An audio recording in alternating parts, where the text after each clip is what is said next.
ओम शांति। इन कर्मेंद्रियों से प्राप्त सुख अल्पकालिक है, अर्थात विनाशी है।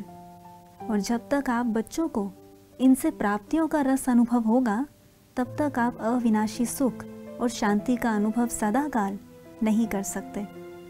जैसे कि किसी भी सुंदर चीज़ को देखकर खुश होना, सुख सुविधा के साधनों से प्राप्ति का अनुभव होना, अर्थात महीनता से चेकिंग करो कि मन को कहाँ कहाँ से सुख की प्राप्ति हो रही है।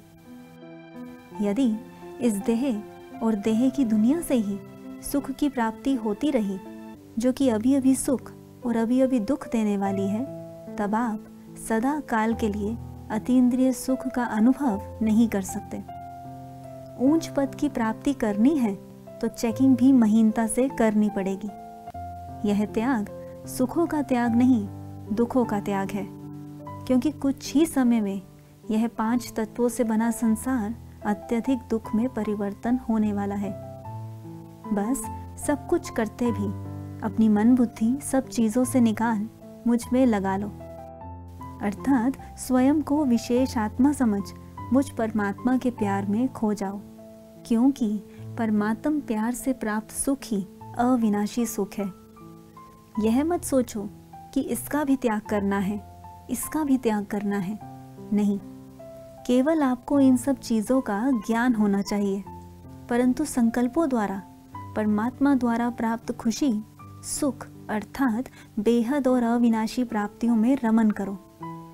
इसके लिए केवल संकल्पों के डायरेक्शन को चेंज करो, क्योंकि परमात्म सुख ही हमारी संगम युग की प्रारब्ध और भविष्य की प्रारब्ध बनाता है।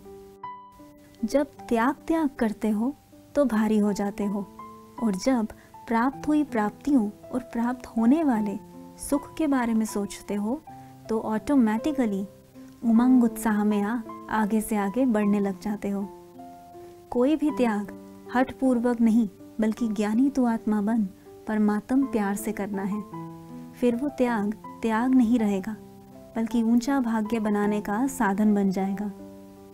यही सच्चा परमात्म प्यार आप बच्चों को ज्ञान स्वरूप, गुण स्वरूप और शक्ति स्वरूप बना देगा।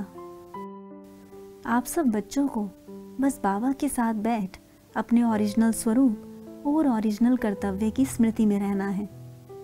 अतीन्द्रिय सुख आत्मा और परमात्मा के मिलन में है, ना कि इन 5 तत्वों से बनी देह और देह की दुनिया में है। इसलिए इससे संपूर्ण रीति वैराग्य लाओ। यह बहुत सहज है, क्योंकि इस समय बाबा का फुल सहयोग है। बस संकल्पों द्वारा इसे बिल्कुल सहज समझ कर करो। देखो, यह अतीन्द्रिय सुख आप पूरे कल्प में केवल इसी समय अनुभव करते हो, और तो आप हमेशा कर्मेंद्रियों के सुख में ही रमन करते हो। इसलिए इस समय इन कर्मेंद्रियों के सुख से न्यारा होना सहज नहीं लगता। आप बच्चों को इन सब चीज़ों के बीच में रहते अपनी मन बुद्धि को इन सब से न्यारा करना है, अर्थात आपको कोई खींच ना हो, केवल एक ही लगन हो कि मुझे स्वयं को अनुभव कर बाप को अनुभव करना है, और बाप के कर्तव्य को पूरा करना ही अपनी जिम्मेवारी समझना है। इसलिए उमंग उत्साह से संपन्न संकल्पों को अपने साथ रखो। वैसे भी जब बाबा साथ है तो हुआ ही पड़ा है ना। अच्छा, ओम शांति।